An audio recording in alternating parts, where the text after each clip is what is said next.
Good morning students. Last class में हमने कल बहुत ही बेसिक सी बातें करी जो कि आप बोल सकते हो कि हाँ फाइनल के लिए इम्पोर्टेंट है, और इसीलिए मैंने आपको कल वो समझाया था। तो क्या समझाया कल? कि कभी भी हमें डिस्काउंट रेट चाहिए हो और इंटरेस्ट रेट चाहिए हो और वो गिवन नहीं है तो उसको निकालना सीखो। तो इंटरेस्ट रेट या डिस्काउंट रेट जो है, इंटरेस्ट रेट या डिस्काउंट रेट जो है, इसके कितने एलिमेंट्स बताए मैंने? दो। एक क्या होगा? Risk free rate, risk free. और दूसरा क्या होता है? Risk premium. और फिर बताया कि जो रिस्क फ्री है इसके भी दो एलिमेंट होंगे। एक होगा real risk free, real risk free. और दूसरा क्या होगा? इन्फ्लेशन। और अगर ये रियल रिस्क फ्री और इन्फ्लेशन मिला देते हैं तो उसको क्या बोलते हैं? Nominal risk free. क्या बोलेंगे उसे? Nominal risk free. तो इससे हमने एक फॉर्मूला बनाया था कल कि अगर 1 plus real risk free, 1 plus real risk free में अगर 1 प्लस इन्फ्लेशन ले लें, कंपाउंडिंग कर दें, है ना, तो रियल रिस्क फ्री को 1 प्लस कर दो। जैसे ₹1 की रियल रिस्क फ्री वैल्यू क्या होगी, फिर उसमें 1 प्लस इन्फ्लेशन ले लो और उसमें 1 प्लस रिस्क प्रीमियम ले लो, तो उससे आपकी क्या आ जाएगी? डिस्काउंट रेट, जिसको हम बोलते हैं नॉमिनल डिस्काउंट रेट। क्यों बोला नॉमिनल? क्योंकि इन्फ्लेशन ले लिया ना, तो क्या बोलेंगे? नॉमिनल। तो 1 प्लस नॉमिनल डिस्काउंट रेट आ जाएगा। अच्छा एक बात बताओ, अगर मैं 1 प्लस रिस्क प्रीमियम नहीं लूँ, 1 प्लस रिस्क प्रीमियम नहीं लूँ, फिर क्या बोलोगे इसको? खाली 1 प्लस रियल रिस्क फ्री है और इंटू 1 प्लस इन्फ्लेशन है, फिर क्या बोलोगे इसको? बोलो, फिर क्या बोलोगे? तो फिर अगर रियल रिस्क फ्री है और इन्फ्लेशन है तो क्या बोलेंगे? नॉमिनल रिस्क फ्री, क्योंकि मैंने रिस्क प्रीमियम इंक्लूड नहीं करा। ठीक है। अच्छा, फिर उसके बाद हम सीख रहे थे कि कॉस्ट ऑफ कैपिटल हमने दो तरह से निकालना सीखा हुआ है, एक सिंपल एवरेज और एक वेटेड एवरेज। तो अब मुझे एक बात बताओ स्टूडेंट्स, मान लो मैं बोलूं कि ना मेरा इनिशियल आउटफ्लो जो है वो 1 लाख रुपीस का है। मेरा इनिशियल आउटफ्लो 1 लाख रुपए का है और इनफ्लो ईयर 1 2 3 4 5 है, और हर साल ईयर 1 में हमारा अमाउंट है 20,000, ईयर 2 में 30,000, ईयर 3 में 40,000, ईयर 4 में 50,000। चलो 4 साल ही मान लो एक बार। तो बताओ मैं इसकी पीवी किससे करूं? तो रेट निकालनी पड़ेगी। तो कल बता रहा था कि दो रेट होती है, एक इम्प्लिसिट और एक एक्सप्लिसिट। ठीक है, अगर आपने दूसरों से पैसा लिया है और उस कॉस्ट से आप पे करने वाले हो तो फिर आपकी पीवी एक्सप्लिसिट कॉस्ट से ही होनी चाहिए। पर अगर आप बोलो कि ये 1 लाख तो मेरे ही है, मैंने तो किसी से लिया ही नहीं है, तो भी उसकी एक नोशनल कॉस्ट तो है ही, इम्प्लिसिट कॉस्ट। और वो इम्प्लिसिट कॉस्ट में ही अब आप देखोगे कि इन्फ्लेशन है क्या, ठीक है, रिस्क प्रीमियम है क्या, उनके अकॉर्डिंग फिर हम उसकी डिस्काउंटिंग करने लग जाएंगे। तो फॉर एग्जांपल मैं बोलूँ कि इन्फ्लेशन है 6%, तो यानी यहाँ पर हम पीवी किससे कर दे? 6% से, और उससे फिर चेक कर ले कि 1 लाख आ रहा है क्या। और अगर मैं बोलूँ कि रिस्क प्रीमियम भी चाहिए, तो रिस्क प्रीमियम भी चाहिए मान लो 2% का, तो फिर जो आएगा उसकी भी 2% से पीवी होनी चाहिए। और एक मैं बोलूँ कि रियल रिस्क फ्री तो है ही, तो अगर मान लीजिए वो भी है 3%, तो 3% से भी पीवी होनी चाहिए। तो 3 बार पीवी करने से बेटर है कि तीनों को कंबाइन कर लो, और तीनों को कंबाइन कर लो, उसी को बोल रहे हैं हम नॉमिनल डिस्काउंट रेट, सो सीधे नॉमिनल डिस्काउंट रेट से पीवी करो। ठीक है, याद आ गया? अच्छा, आप लोगों ने तो नहीं पूछा स्टूडेंट्स, पर कुछ स्टूडेंट्स पूछ लेते हैं कि सर इन्फ्लेशन की रेट हर साल सेम थोड़ी रहेगी। इन्फ्लेशन की रेट एवरी ईयर चेंज भी तो हो सकती है। जैसे पहले साल 6% है, तो अगले साल सर वो 7 हो गया, उसके अगले साल वो 8 हो गया। महंगाई बदलती रहती है ना, फिक्स नहीं रहती है। तो कल जो मैंने आपको समझाया है वो ये मानते हुए समझाया कि इन्फ्लेशन रेट हर साल सेम है, बट अगर इन्फ्लेशन रेट हर साल चेंज होगा तो बता सकते हो फिर क्या करोगे? अगर इन्फ्लेशन रेट हर साल चेंज होगा तो क्या नॉमिनल डिस्काउंट रेट भी हर साल चेंज होगा? बोले चेंज होना चाहिए। तो अब मान लो एक बार मैं बोल रहा हूँ कि जो रेट्स है वो पहले साल आ रही है 10%, दूसरे साल आ रही है 11, तीसरे साल आ रही है 12, चौथे साल आ रही है 13, तो फिर क्या करोगे? पीवी करोगे। तो पहले साल जब पीवी करोगे किससे करोगे? 10% से ही। तो 1 डिवाइडेड बाय 1.1 कितना आ गया? 0.909। पर जब अगले साल मैं बोल रहा हूँ 11%, तो 11% में क्या करोगे? 1 डिवाइडेड बाय 1.11 का स्क्वायर, और यही गलत हो जाएगा। एक बात बताओ, जैसे आपने यहाँ लिखा कि आप बोल रहे हो यहाँ पर हम करेंगे 1 डिवाइडेड बाय 1.1, क्योंकि पहले साल रेट कितनी है? 10%। अगले साल में आप बोल रहे हो 1 डिवाइड बाय 1.11 का स्क्वायर, तो मतलब आपने तो ये मान लिया कि दोनों साल रेट 11% है। देखो समझो, पहले जब हम लोग पूरे साल ही हर साल ही 10% मानते थे, तो मतलब हमने मान लिया पहले साल भी 10 है, दूसरे साल भी 10 है, तीसरे साल भी 10 है, चौथे साल भी 10 है। तो हम क्या लिख रहे हैं? 1 डिवाइड बाय 1.1, फिर 1 डिवाइड बाय 1.1 स्क्वायर, फिर 1 डिवाइड बाय 1.1 क्यूब, फिर 1 divide by 1.1 to the power 4। यही समझ रहे हो आप? तो अब मैं बोल रहा हूँ कि यहाँ रेट 11 है, तो is it right to correct कि 1.11 का स्क्वायर? मतलब आप अगले साल अगर रेट 12 हो रही है, तो क्या आप ये लिखने वाले हो 1 डिवाइडेड बाय 1.12 क्यूब? और अगले साल रेट अगर 13 हो रही है, तो क्या आप ये बोलने वाले हैं कि 1 डिवाइड बाय 1.13 की पावर 4? तो ये ऐसे नहीं होना चाहिए। ये होना ऐसे चाहिए कि 1 डिवाइड बाय 1.1 इंटू 1.11। मतलब पहले साल की पीवी तो 10% से ही होगी, और दूसरे साल की पीवी किससे होगी? 11% से। फिर अगले साल का अगर निकालना है तीसरे साल का, तो क्या होगा? 1 डिवाइड बाय 1.1 इंटू 1.11 इंटू 1.12। और फिर फोर्थ ईयर का निकालना है, तो it should be 1 divide by 1.1 into 1.11 into 1.12 and into 1.13। तो अगर रेट्स चेंज होती है तो इस तरह से पीवी करनी पड़ती है। तो इसीलिए जो नॉर्मली हम क्वेश्चंस करते हैं उसमें तो हम लोग रेट सेम ही मान लेते हैं हर साल, कि पहले साल भी यही है, दूसरे साल भी यही, तीसरे साल भी यही, चौथे साल भी यही है। बट अगर चेंज होता है तो it should be done like this. ये आज से हम लोग एडवांस कैपिटल बजटिंग में करेंगे। मैं आपको बस एक आइडिया देना चाह रहा हूँ। फिर भी अगर कन्फ्यूजन हो रहा है तो और सुन लो। जैसे मैं बोल रहा हूँ कि 100 रुपये, सुनिए, T0 है, T1 है, T2 है। तो मान लीजिए फर्स्ट ईयर इन्फ्लेशन जो है वो 10% है, और अगले साल इन्फ्लेशन 11% है। तो कोई चीज़ आज 100 रुपये की है, तो एक साल बाद कितनी हो जाएगी? 110। और फिर एक साल बाद कितनी हो जाएगी?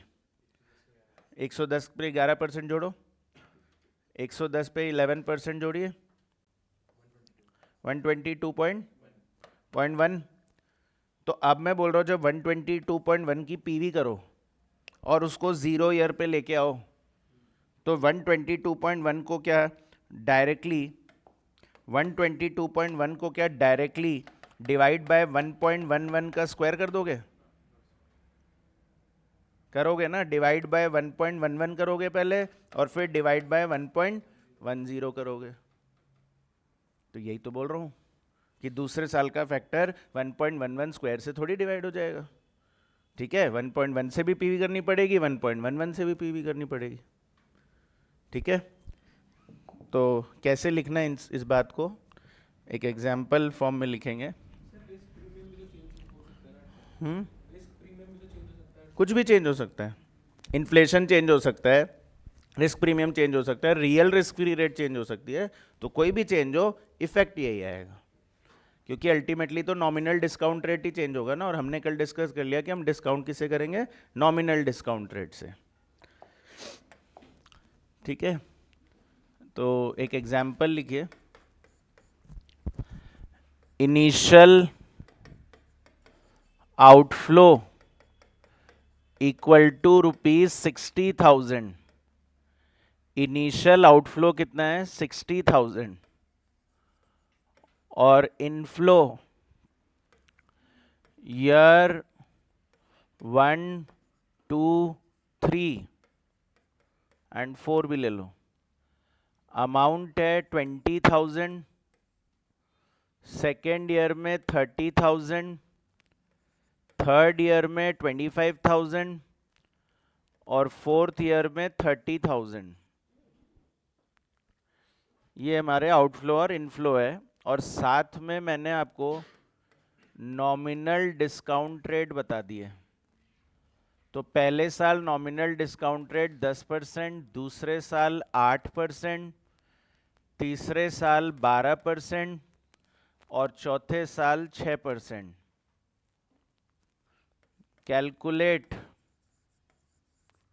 Calculate NPV. Basically capital budgeting की तरफ मूव कर रहा हूं मैं आपको।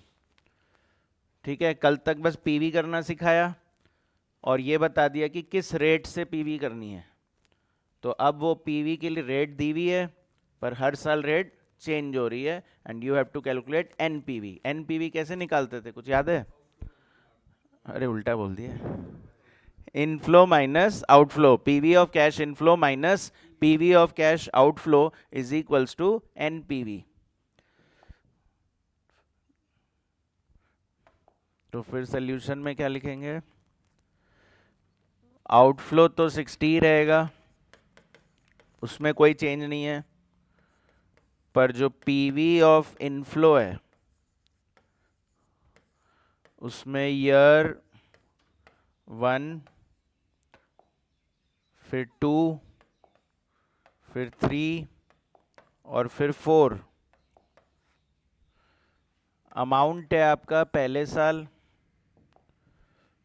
20,000। तो बताओ पीवी फैक्टर निकालोगे किस रेट से, 10% से। तो 1 डिवाइडेड बाय 1.1 कितना आएगा, 0.909। पर दूसरे साल कैश फ्लो कितना है, 30,000। दूसरे साल कितना है, 30,000। अच्छा, पीवी फैक्टर क्या होगा, 1 डिवाइड बाय 1.10 और इंटू 1.08। 1.10 इंटू 1.08, रेट चेंज हो गई ना। 1.10 इंटू 1.08 करो।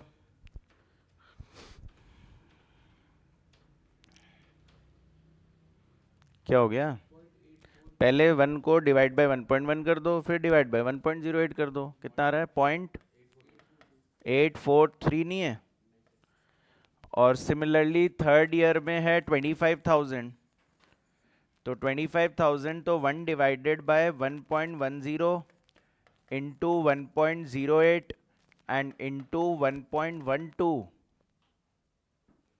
ये बहुत काम आएगा हमारे एफएम में पूरे में कि हर साल रेट चेंज हो रही है। इंटर में पढ़ाते थे रेट हर साल सेम है, अब हर साल रेट चेंज हो रही है।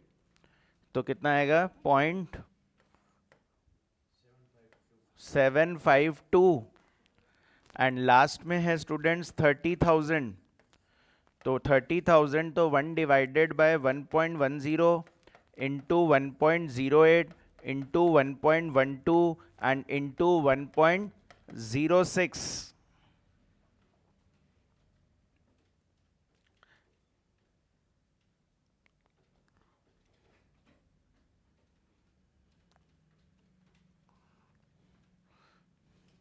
तो पूरा सॉल्व करने की वापस ज़रूरत होती नहीं है एक्चुअली, आप सीधे 0.752 को डिवाइड कर दो 1.06 से, कितना आएगा 0.709 और इसकी प्रेजेंट वैल्यू फिर निकाल लो। 20,000 into 0.909, 20,000 into 0.909 is 18180।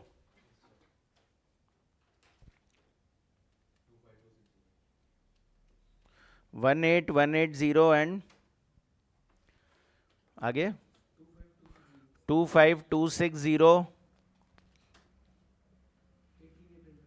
18,800 and 30,000 into 0.709, 21270, 21270। तो टोटल कितना 83,510,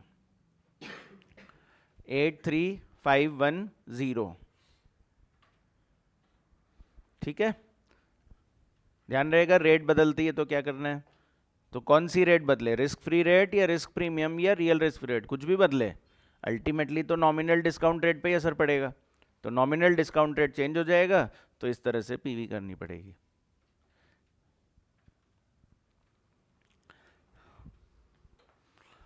अच्छा स्टूडेंट्स, इस क्वेश्चन में तो चलो आउटफ्लो और इनफ्लो मैंने दे दिया था, पर अगर वो गिवन नहीं होता तो क्या आपको याद है निकालते कैसे थे।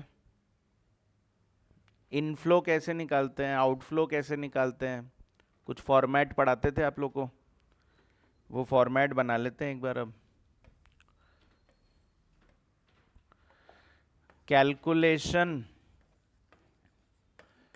कैलकुलेशन ऑफ कैश आउटफ्लो, कभी आउटफ्लो निकालना पड़ जाए तो कैसे निकालते हैं। मुझे बताओ, अगर मैं एडवर्टीजमेंट कर रहा हूं तो क्या वो आउटफ्लो में आएगा। एडवर्टीजमेंट आउटफ्लो नहीं है। अगर मैं मेंटेनेंस इनकर कर रहा हूं तो क्या वो आउटफ्लो में आएगा। माइनस करते थे, आउटफ्लो में नहीं लिखते थे। Maintenance cost, advertisement cost, fix cost, variable cost, इनको हमने कभी आउटफ्लो में नहीं लिखा, इनको कहाँ लिखते थे, इनफ्लो में लिखते थे। तो एनी रीज़न, कोई रीज़न था। हाँ, तो आउटफ्लो में याद ये रखना होता था कि जो भी बैलेंस शीट वाले आइटम्स होते हैं उसको किस में लिखोगे, आउटफ्लो में। तो जैसे मैं बोलूँ मशीन खरीदा तो आउटफ्लो में आएगा, उस पर इंस्टॉलेशन कॉस्ट पे किया आउटफ्लो में आएगा, ठीक है, उस पर कोई फ्रेट पे किया आउटफ्लो में आएगा, आपने कोई उसके लिए वर्किंग कैपिटल लगाई तो आउटफ्लो में आएगा। ठीक है, ये variable cost, fix cost, maintenance cost, advertisement cost, ये सब P&L के आइटम है। तो उन्हीं को हम लोग कहाँ ले जाते हैं, इनफ्लो में। तो ये बात याद नहीं रहती है, इसीलिए लिखवा दे रहा हूँ। तो how to calculate cash outflow. तो कैश आउटफ्लो में सबसे पहले कॉस्ट ऑफ न्यू मशीन आ जाता है, कॉस्ट ऑफ न्यू मशीन, और इसमें ऐड करना होता है इंस्टॉलेशन कॉस्ट। ऐड करेंगे students installation cost,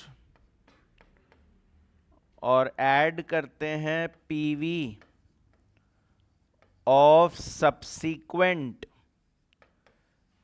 PV of subsequent capital expenditure, PV of subsequent capital expenditure।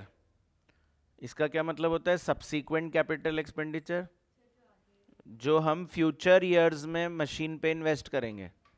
तो जैसे मैं बोलूँ कि एक मशीन आज ले आऊँगा और एक मशीन 2 साल बाद लाऊंगा, तो जो आज ले आऊँगा वो तो आज की हो गई, और जो बाद में लाओगे उसकी पीवी कर देना। सर पीवी किस रेट से कर देना? उस दिन थर्ड ईयर में देखोगे कि क्या रेट चल रही है, ठीक है, और अगर वो स्टार्टिंग से ही सेम चल रही है तो 1 डिवाइड बाय 1 प्लस आर की पावर 3, पर अगर रेट हर साल बदल रही है तो 1 plus R one into 1 plus R two into 1 plus R three, और फिर प्लस वर्किंग कैपिटल। मशीन ला रहे हैं तो उसके लिए वर्किंग कैपिटल भी लगता है, तो वो भी आउटफ्लो में आता है, और माइनस होता है पीवी ऑफ सब्सिडी। ये इंस्टॉलेशन कॉस्ट एटसेट्रा लिख लेना है ना, कि इंस्टॉलेशन कॉस्ट हो, फ्रेट हो, कैरेज इनवर्ड हो, रजिस्ट्री कॉस्ट हो, कुछ भी ऐसा लगे जो मशीन पे लग रहा है वो वहीं ऐड हो जाता है, और माइनस पीवी ऑफ सब्सिडी। कभी कभी हम कुछ चीज़ें खरीदते हैं तो क्या मिल जाती है? सब्सिडी। जैसे अभी ना सोलर पैनल्स के अभी बहुत ज़्यादा बूम है, तो गवर्नमेंट उस पर क्या दे रही है? सब्सिडी। कुछ इलेक्ट्रिक का ले रहे हो, कम इलेक्ट्रिक व्हीकल्स ले रहे हो, तो गवर्नमेंट उस पर क्या दे रही है? सब्सिडी। तो बहुत हाई पॉइंट है ये कि एग्जाम में ऐसा कुछ क्वेश्चन बन जाए और उसमें सब्सिडी दिया हुआ, तो ध्यान रखना है कि सब्सिडी तो असेट की कॉस्ट में से माइनस होता है ना, वो पी एंड एल में नहीं जाता। अगर मुझे कोई सब्सिडी किसी असेट के लिए मिल रही है तो वो असेट की कॉस्ट को ही क्या करेगा? कम करेगा, इसलिए इसमें से माइनस होता है। तो बस यही आता है आउटफ्लो में। तो कोई भी आइटम आपको ऐसा लग रहा हो कि सर ये तो पी एंड एल में आता है, नहीं ना, सब बैलेंस शीट वाले आइटम है। तो इसका हिंट ही यही है कि आउटफ्लो में से वो आएगा जो बैलेंस शीट में आता है। और फिर calculation of cash inflow, calculation of cash inflows. PV करना तो सिखा दिया, पर ये इनफ्लो कैसे आएगा सर? याद नहीं आ रहा है। तो इसका भी एक फॉर्मेट पढ़ाते थे आप लोग को, पर्टिकुलर्स एंड ईयर। ईयर क्यों लिख रहे हैं? इनफ्लो एक साल में ही थोड़ी होगा, आउटफ्लो तो चलो एक बार में कर दोगे, पर इनफ्लो तुम समझ ही रहे, 1 ईयर 2 ईयर 3 ईयर 4 ईयर होता है, तो जितने ईयर हो उतने कॉलम बना लो। तो पर्टिकुलर्स एंड ईयर, तो इसमें सबसे पहले आती है सेल्स, ठीक है, सेल्स, और प्लस सेविंग्स। याद हो तो कि हम बोलते थे कि ये मशीन लगाने से हमारा ये खर्चा बच जाएगा, तो उसको भी हम लोग इनफ्लो मानते थे कि इससे पैसा तो रुकेगा ही। वेल्थ मैक्सिमाइजेशन ही तो गोल है, प्रॉफिट मैक्सिमाइजेशन थोड़ी ना गोल है। तो वेल्थ मैक्सिमाइजेशन के लिए देख रहे हैं कि कितना कैश आएगा, तो सेल कितनी होगी और कॉस्ट कितना बचेगा। और इसमें माइनस करते थे, माइनस क्या करते हैं students? Variable cost. Variable cost, अरे कुछ भी याद नहीं है क्या? एक दो बोली दो आइटम। वेरिएबल कॉस्ट, और क्या माइनस करते हैं? फिक्स्ड कॉस्ट, हाँ, excluding depreciation, fix cost excluding depreciation. और माइनस होता है अपॉर्चुनिटी कॉस्ट। जैसे एक वो इंटर का क्वेश्चन ध्यान हो कि एक डॉक्टर होता था जो डायग्नोस्टिक मशीन लाना चाहता था, तो वो बोलता था कि मेरा कमीशन आना बंद हो जाएगा। नहीं याद है? बिल्कुल भी याद नहीं है ठीक है, एक था क्वेश्चन जिसमें ऐसे बोलते थे कि डॉक्टर है, वो अभी पहले दूसरों को आउटसोर्स कर देता था डायग्नोसिस का काम, ठीक है, और अब वो चाह रहा है कि मैं एक मशीन खरीद लूँ, तो फिर वो कमीशन जो आता है डायग्नोसिस सेंटर से वो नहीं आएगा, तो ये उसका नुकसान हो गया। तो क्या बोलेंगे? Opportunity cost. तो जैसे आप बोल रहे हो कि खर्चा बच गया, ये मेरा फायदा है, इससे पैसा बढ़ेगा, तो कुछ इनकम होती थी वो अब नहीं हो रही है, तो वो नुकसान भी तो हो गया है। ब्रैकेट में लिख देना loss of income. Opportunity cost का मतलब यहाँ पर है लॉस ऑफ इनकम, कि कोई इनकम होती थी अब वो नहीं होगी, तो ये मेरा नुकसान हो गया। और इसको माइनस करने के बाद याद है क्या बोलते थे? PBDT, profit before depreciation and tax. Profit before depreciation and tax, और माइनस कर दो इसमें डेप्रीसिएशन। फिर सर डेप्रीसिएशन तो नॉन कैश आइटम होता है, तो आपने माइनस क्यों कर दिया? हम तो कैश निकाल रहे थे, ये तो नॉन कैश होता है टैक्स की वजह से। तो इससे हमारा पीबीटी आएगा, पीबीटी, और माइनस करेंगे टैक्स, तो इससे क्या आ जाएगा? PAT, PAT, PAT. और फिर ऐड क्या करते थे? डेप्रीसिएशन, डेप्रीसिएशन ऐड बैक करते थे, ये ध्यान होगा स्टेप सबको। तो इससे आपका क्या आ जाता था? CFAT। और फिर उस पे हम पीवी फैक्टर लगा देते थे। पीवी फैक्टर लगा देना, जैसे भी दिया हुआ हो, नहीं दिया हुआ हो तो सिखा दिया कि कैसे निकालना है। या तो कॉस्ट ऑफ कैपिटल आएगा या इम्प्लिसिट रेट आएगी, उससे आपका पीवी ऑफ CFAT आ जाएगा, पीवी ऑफ CFAT आ जाएगा। और फिर ऐड कर देना पीवी ऑफ सैल्वेज वैल्यू,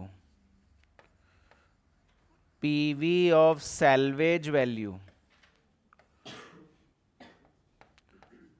और ऐड कर देना। बताओ एक आइटम और ऐड होता है क्या? PV of recovery of working capital. भाई वर्किंग कैपिटल क्या होता है? उसकी साइकिल होती है ना, तो जो वर्किंग कैपिटल लगाया है उसकी क्या हो जाती है? रिकवरी हो जाती है। तो इनिशियली जो मैंने मशीन खरीदा उस पर सैल्वेज वैल्यू मिल जाती है, और जो वर्किंग कैपिटल मैंने लगाया था उसकी रिकवरी हो जाती है। इनको इन्वेस्टमेंट इसीलिए तो बोला जाता है कि ये वापस कन्वर्ट हो जाएंगे कैश में। ठीक है, मशीन खरीदा, पैसा बेचने से पैसा मिल जाएगा, वर्किंग कैपिटल में लगाया तो उसको बेचेंगे, वापस पैसा आ जाएगा, इसीलिए तो इनको क्या बोलते हैं? इन्वेस्टमेंट। पर अगर हम बोल रहे रेंट दिया, हम बोल रहे सैलरी दिया, हमने बोला कि हमने इंश्योरेंस दिया, तो क्या ये वापस आएगा कभी? तो इसीलिए तो वो कॉस्ट है। कॉस्ट और इन्वेस्टमेंट में यही तो फर्क होता है। Investment can be recovered whereas cost can never be recovered. हाँ, it can be recovered, cost can also be recovered by selling the product. बेचूंगा तो सेल आएगी, तो वो अल्टीमेटली एक तरह से वो भी रिकवर तो हो ही रहा है। और PV of recovery of working capital, और एक और आइटम हम ऐड करते थे, ऐड और माइनस करते थे, PV of tax on capital gain, PV of tax on capital gain slash loss. तो अगर गेन होगा तो टैक्स चला जाएगा, गेन होगा तो टैक्स देना पड़ेगा, और लॉस होगा तो टैक्स बच जाएगा, तो प्लस हो जाता है। ठीक है, फाइनली इसी को बोलते हैं हम लोग पीवी ऑफ कैश इनफ्लो। तो ये सब इंटर की बात है, पर मैं सिर्फ इसलिए दोबारा लिखवा दे रहा हूँ कि याद नहीं आता एकदम से कि क्या क्या लिखवा पढ़ाया था, तो थोड़ा सा लिखा हुआ रहेगा, बार बार देखोगे याद आ जाएगा। हाँ, गेन होने पे नेगेटिव होगा, गेन होने पे नेगेटिव होगा, और लॉस होगा तो पॉजिटिव होगा।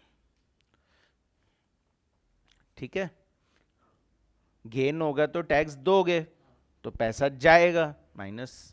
ठीक है, लॉस होगा तो टैक्स सेट ऑफ हो जाता है, सेट ऑफ होने की वजह से वो प्लस हो जाएगा, सेविंग हो जाती है। ठीक है, ध्यान आ रहा है? अच्छा स्टूडेंट्स, ये जो पार्ट है कि आप पहले माइनस कर रहे हो डेप्रिसिएशन, फिर आप बाद में प्लस कर रहे हो डेप्रिसिएशन, तो कुछ कर नहीं सकते क्या, इसको हटा ही दें? कि डेप्रिसिएशन ना माइनस करूँ ना डेप्रिसिएशन प्लस करूँ, ऐसा किया जा सकता है क्या? कर सकते हैं, कर सकते हैं, इंटर में बताते थे पर भूल गए होगे। कर सकते हैं, मैं बताता हूँ कैसे।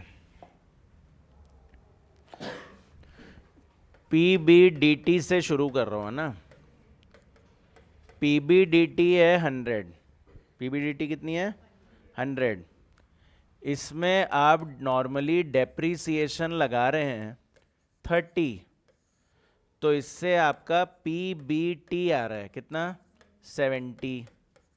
माइनस करेंगे टैक्स एट द रेट 30%, तो 21। तो PAT कितना आ रहा है? 49। और फिर ऐड करते हो डेप्रीसिएशन 30, तो आपका CFAT cash flow after tax 79 आ रहा है। ये आपका नॉर्मल अप्रोच रहता है। मुझे लग रहा है मैं माइनस कर रहा हूँ 30, मैं प्लस कर रहा हूँ 30, मैं करूँ ही नहीं तो करने नहीं का ऑल्टरनेट है। ऑल्टरनेट ये है कि PBDT 100 ले लेना और सीधे टैक्स लगा देना 30%, तो ये 30 आ जाएगा। तो PAT कितना आया? 70। अच्छा, मैं ऐड नहीं कर सकता डेप्रिसिएशन क्योंकि मैंने माइनस ही नहीं करा, पर यहाँ तो आंसर 79 आ रहा है, वो 70 पे रह गया। हाँ, तो डेप्रिसिएशन 30 है, उस पर टैक्स रेट लगा दो 30%, कितना आएगा भाई? डेप्रिसिएशन लगने से 9 रुपए का ही तो टैक्स कम हो रहा है आपका। आपने इधर 21 लिखा, उधर 30 लिखा, तो आपने 9 रुपए ज्यादा लिख दिया ना, तो रिवर्स कर दो उस 9 रुपए को। तो रिवर्स कर दो तो मतलब ऐड कर दो, माइनस हो गया था तो ऐड कर दो, तो प्लस, क्या बोलते हैं इसको, टैक्स शील्ड ऑन डेप्रीसिएशन, कितना? 9 रुपीज। तो CFAT कितना आ जाता है? 79। ये भी कर सकते हैं, ठीक है, समझ में आई बात? तो ये भी एग्जाम्पल फॉर्म में लिख लो।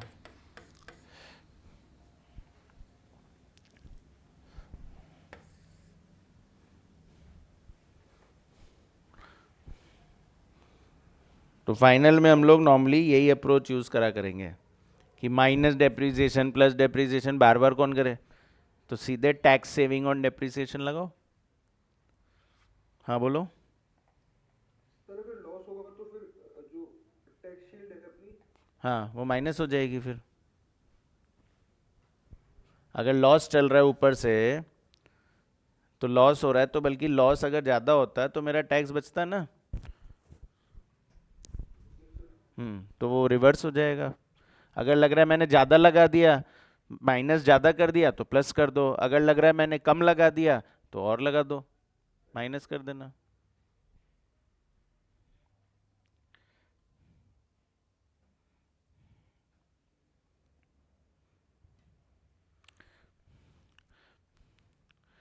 अच्छा, इसके बाद स्टूडेंट्स क्या आप लोग को ये ध्यान है कि कैपिटल बजटिंग में सिर्फ एक ही मेथड नहीं होता तो सॉल्व करने का, NPV भी होता है, PI भी होता है, IRR भी होता है, और पे back, discounted pay back, ARR, है ना। इसके अलावा modified NPV, modified IRR। Exam में कुछ भी आ सकता है, फाइनल के एग्जाम में इनमें से कुछ भी पूछ सकते हैं। तो ये मत सोचना कि इंटर की कैपिटल बजटिंग पढ़नी नहीं है, छोड़ दिया। आपको वो कॉपी संभाल के रखनी है और आपको वो देखते रहना है जब भी आपको लगे कि मुझे याद नहीं आ रहा है, क्योंकि मेरे लिए पॉसिबल नहीं है कि मैं पूरा इंटर का पहले पढ़ाऊँ एकदम और फिर मैं आपको फाइनल का और अलग सिखाऊँ। तो इसलिए इंटर की कॉपी संभालो, जब जब रेफरेंस होगा आप उसको यूज़ करना, ठीक है, अभी फिलहाल इन बेसिक्स के साथ मैं अपना अब नया चैप्टर स्टार्ट कर रहा हूँ, है ना। ये बेसिक्स पढ़ रहे थे आप लोग अभी तक, एक बेसिक आइडिया ले लें। तो अब हेडिंग डाल लो chapter 1, that is advanced capital budgeting.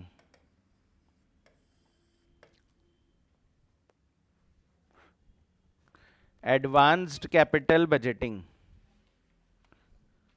तो सर एडवांस्ड क्या पढ़ना है इसमें? क्या आप बोल रहे हो इंटर वाला काम आएगा, फिर एडवांस्ड क्या है? तो एडवांस्ड में हम ये सिखाना चाह रहे हैं कि जिन चीज़ों के बारे में आपने इंटर में नहीं सोचा वो अब आप सोचो। जैसे इन्फ्लेशन एक हिंट दे चुका हूँ कि आपने कैपिटल बजटिंग जब नॉर्मल करी थी तो आपने उसमें इन्फ्लेशन नहीं लिया था, पर इन्फ्लेशन के बारे में आपको सोचना चाहिए क्योंकि वो तो है ही, एटलीस्ट इंडिया में तो है ही। ठीक है, और अदर कंट्री में बोल सकते हो कि वहाँ नहीं होगा, पर इंडिया में तो है। और कोविड के बाद में तो सब जगह ही हो रहा है इन्फ्लेशन। इवन अमेरिका भी इन्फ्लेशन फेस कर रहा है, जबकि उनको आदत ही नहीं है इन्फ्लेशन देखने की। ठीक है, तो इम्पैक्ट ऑफ इन्फ्लेशन पढ़ाऊंगा मैं आपको। दूसरा इम्पैक्ट ऑफ रिस्क पढ़ाऊंगा। तो वो इम्पैक्ट ऑफ रिस्क आप लोग का पढ़ा हुआ है, जो मैं कल बोल रहा था, एक इंटर में चैप्टर था रिस्क एनालिसिस। तो वो इंटर से अब हट गया है और फाइनल में आ गया है, तो इसलिए हम वो वाला पार्ट पूरा पढ़ेंगे दोबारा, क्योंकि ये भी होता था इंटर में कम समझ में आता था, पर फाइनल में अब वो और समझ में आएगा।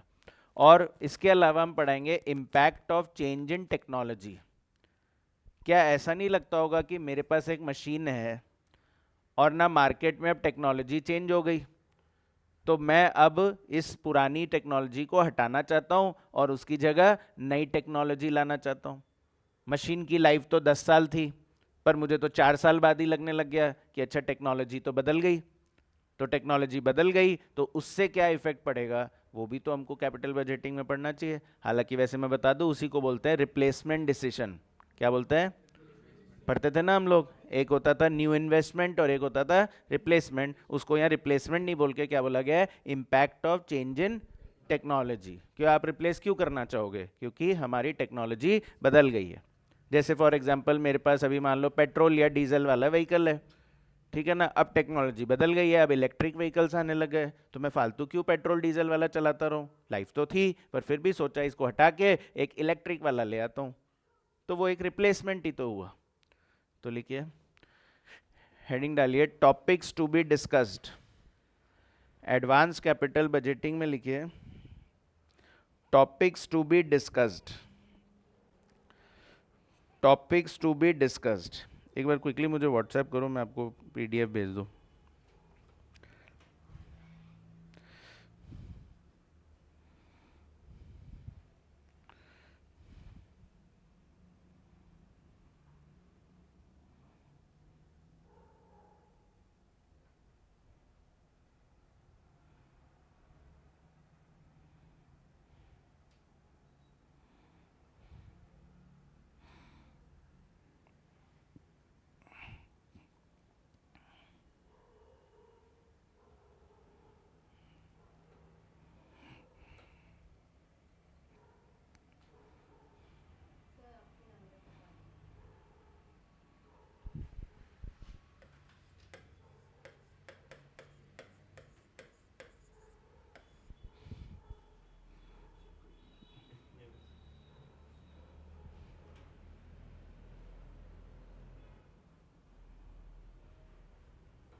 किया आपने? नहीं, उसने नहीं किया शायद।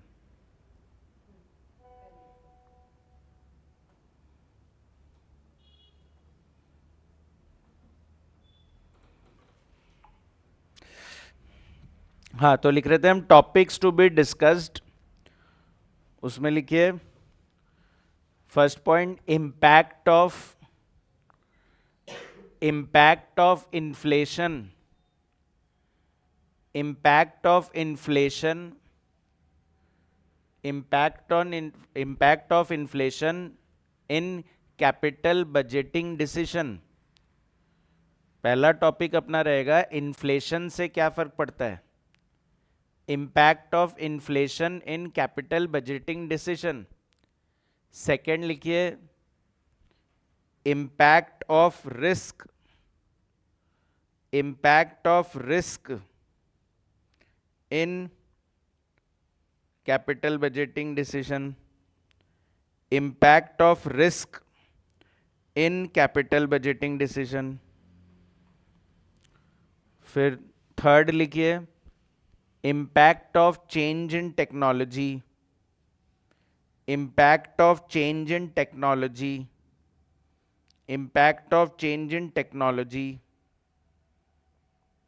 और fourth impact of change in government policies, impact of change in government policies.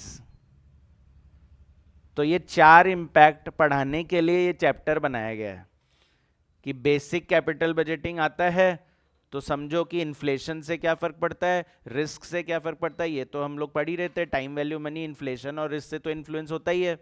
और इसके अलावा हम बोल रहे हैं कि गवर्नमेंट की पॉलिसी से क्या फर्क पड़ जाएगा. गवर्नमेंट भी तो कभी कभी कुछ चीज़ें बैन कर देती है कि ये चीज़ अब आप यूज़ ही नहीं कर सकते, तो फिर वो बैन हो जाए या कुछ हो जाए तो फिर हमारे ऊपर क्या असर पड़ेगा. और टेक्नोलॉजी का चेंज तो रिप्लेसमेंट डिसीजन है. तो एक एक करके मैं आपको पढ़ाऊंगा, मतलब ये चार टॉपिक में मैं इस चैप्टर को बांट रहा हूं. तो अब लिखिए topic number 1. Topic number 1, topic number 1 है students impact of inflation, impact of inflation. मतलब सिर्फ इन्फ्लेशन है, रिस्क नहीं है. अभी रिस्क के बारे में मत सोचना, सिर्फ इन्फ्लेशन के बारे में सोचना. तो उसमें लिखिए there are two methods,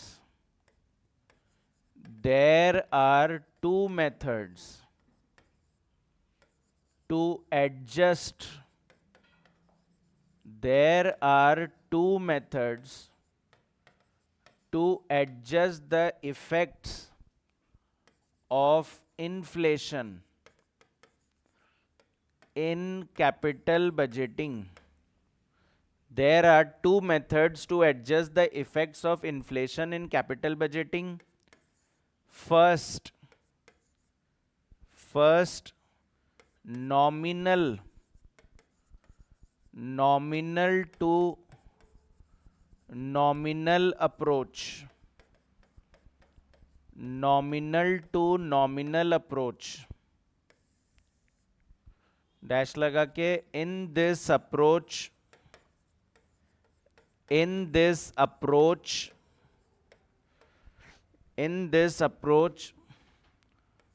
all cash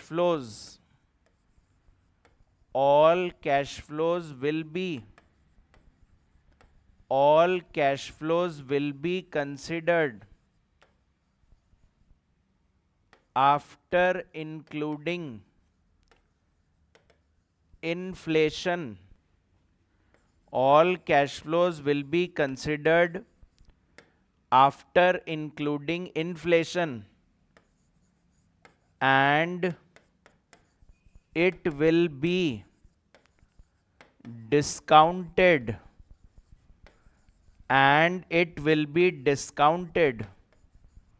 with a nominal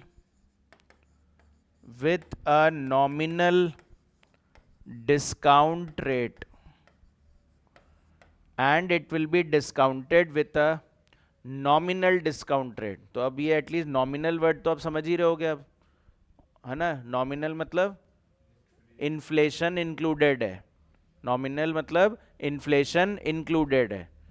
तो नॉमिनल टू नॉमिनल अप्रोच में क्या बोल रहा हूं, सारे कैश फ्लो जो भी लिखोगे, फॉर्मेट बता दिया क्या लिखना है, तो सारे कैश फ्लो में इन्फ्लेशन लेना है.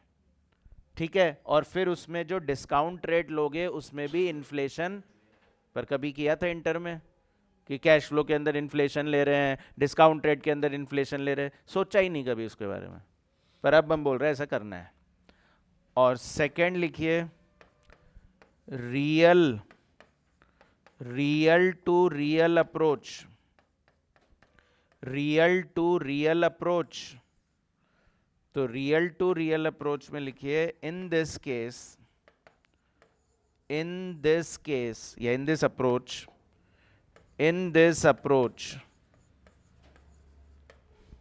all cash flows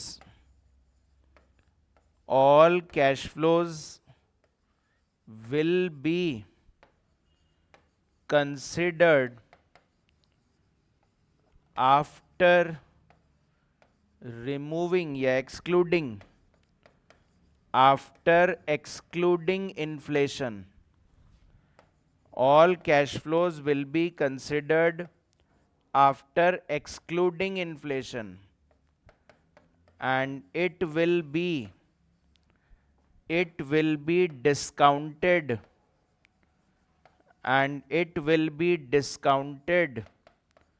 with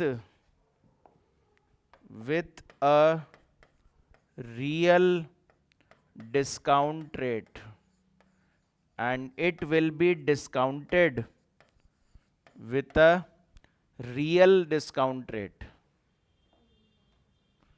क्या बोल रहा हूं इसमें? फिर इन्फ्लेशन कहीं मत लो, फिर तो या तो फिर कैश फ्लो में से भी इन्फ्लेशन हटा दो, तो फिर डिस्काउंट रेट में से भी फिर इन्फ्लेशन हटा देना, तो क्या दोनों अप्रोच से आंसर सेम आएगा। इसलिए बोल रहे हैं दो तरीके हैं सॉल्व करने के, ठीक है, वो तो मैं करूंगा तभी आपको समझ में आएगा, पर हम बोलना चाह रहे हैं कि या तो इन्फ्लेशन लेने का मन हो रहा है तो सब जगह ही लो, फिर कहीं मत छोड़ना, और अगर हटाना है तो सब जगह से ही हटा दो। तो एक दो क्वेश्चन इंटर में ऐसे करे थे हमने जिसमें ऐसे वर्ड लिखा हुआ आ जाता था कि the cash flows are real cash flows, तो उसका मतलब यही था कि हम बोल रहे हैं कि हम इन्फ्लेशन नहीं ले रहे हैं, तो फिर हम डिस्काउंट रेट भी कम रख लेते थे, उसमें इन्फ्लेशन को इंक्लूड नहीं करते थे। ठीक है, दोनों से आंसर क्या आएगा? सेम। लिख लो नीचे note, the final answer will remain same. The final answer will remain same in both the methods. The final answer will remain same in both the methods. तो इसलिए एग्जाम में ये मत सोचना कि किससे करें, आपको जो मन में है वो कर लो, आंसर सेम आएगा। चलिए एक फर्स्ट क्वेश्चन करते हैं हम। बुक का पहला क्वेश्चन करते हैं, पेज नंबर 58। तो अभी जैसे दिख रहा है ना, स्टार्टिंग में बहुत सारी थ्योरी लिखी हुई है सर, तो इतनी थ्योरी तो पढ़नी पड़ेगी सब। क्यों पढ़नी पड़ेगी? थ्योरी भी आती है। ठीक है, क्वेश्चन नंबर 1। हाँ बोलिए। अच्छा, आपको नहीं मिला?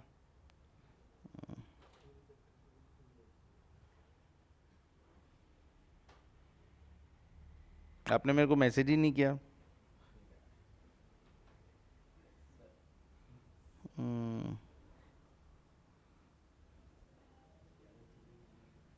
चलो कर दिया मैंने। क्वेश्चन नंबर 1 निकालिए। मिला?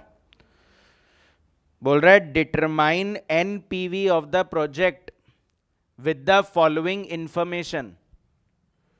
इनिशियल आउटले ऑफ प्रोजेक्ट है 40,000 रुपीज। आउटले मतलब आउटफ्लो गिवन है, आपको निकालना नहीं है। एनुअल रेवेन्यू विदाउट इन्फ्लेशन 30,000 रुपए। तो ये विदाउट इन्फ्लेशन का मतलब क्या समझू? रियल वैल्यू दे दी है।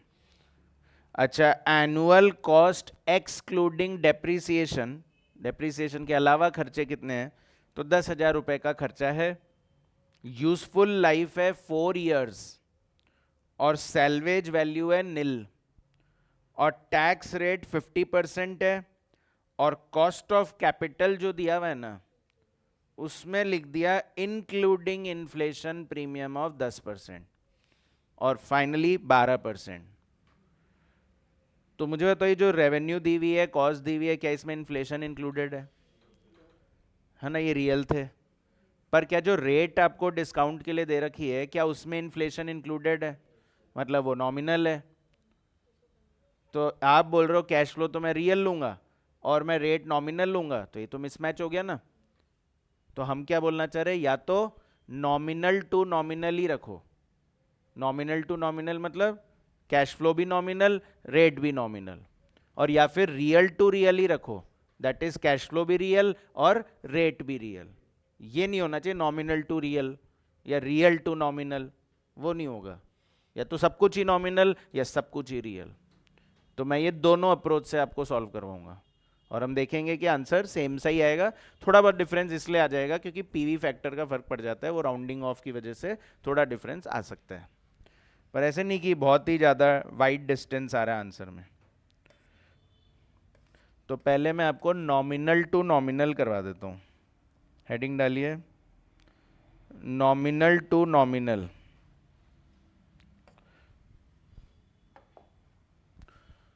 फर्स्ट है ज़्यादा से ज़्यादा फोकस स्टूडेंट समझने पे करना, अप्रोच को लर्न करने की कोशिश मत करना, समझ में आना चाहिए हमें। तो पहले नॉमिनल टू नॉमिनल अप्रोच लगाते हैं।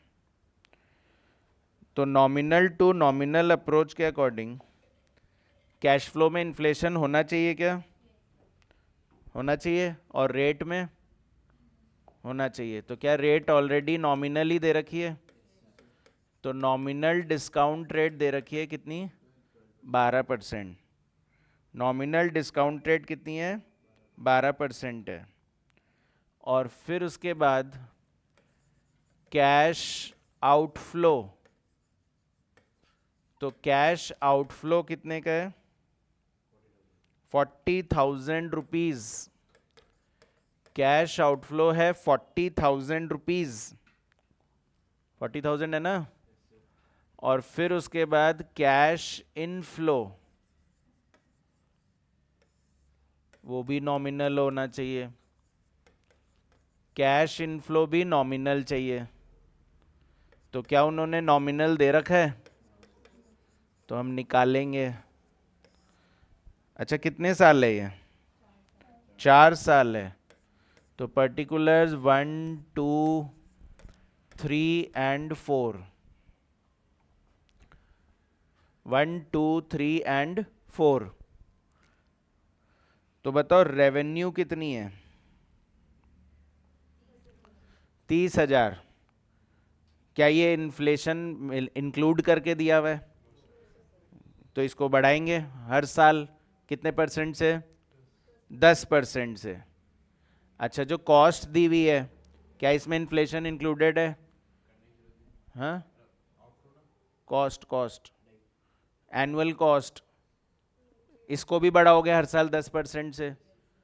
तो सबको ही 10% से बढ़ाना है, तो एक काम कर लो सीधे CF80 को ही बढ़ा दो 10% से। एक एक को 10% से बढ़ाने से बेटर डायरेक्ट CF80 निकालो पहले और उसको 10% से बढ़ा दो। तो CF80 कैसे आएगा? निकालिए कैलकुलेटर में एक बार। रेवेन्यू कितनी है? 30,000। रेवेन्यू कितनी है? 30,000। कॉस्ट कितनी है? 10,000। तो PBDT आ जाएगा। इसी में टैक्स माइनस कर दो।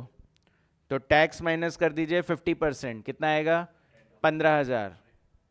30,000 बोले थे ना?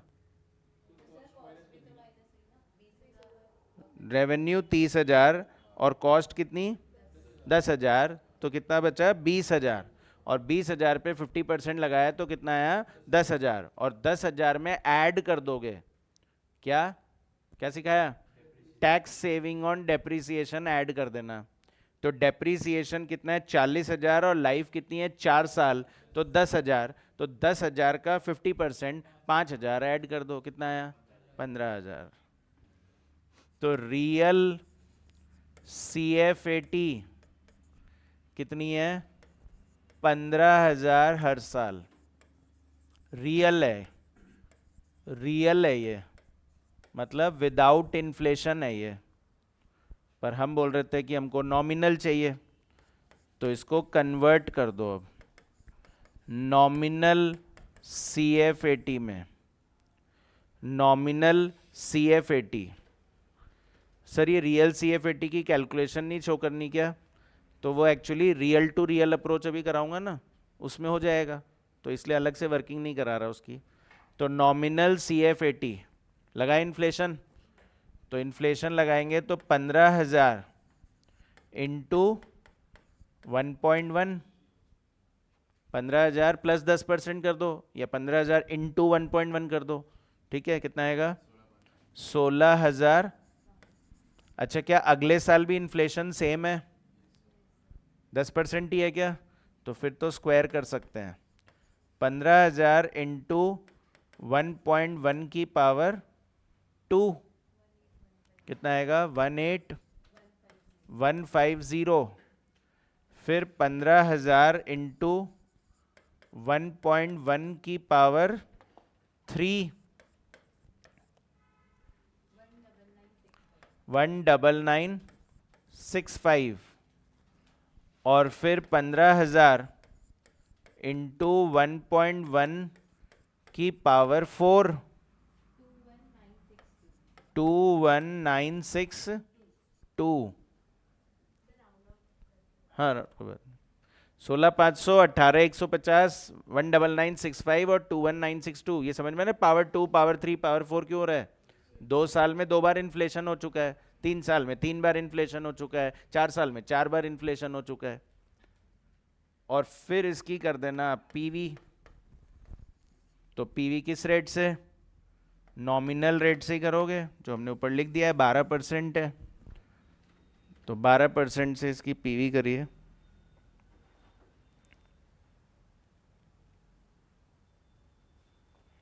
फैक्टर बताओ पहले साल का। 0.893, 0.797, 0.712, 0.636।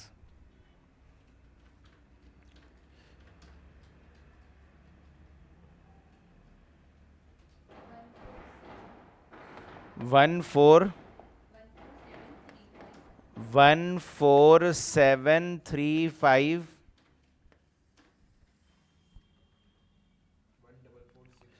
14466,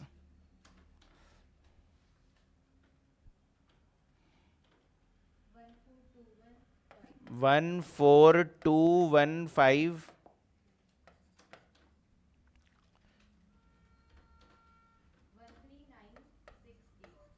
13968, 13968।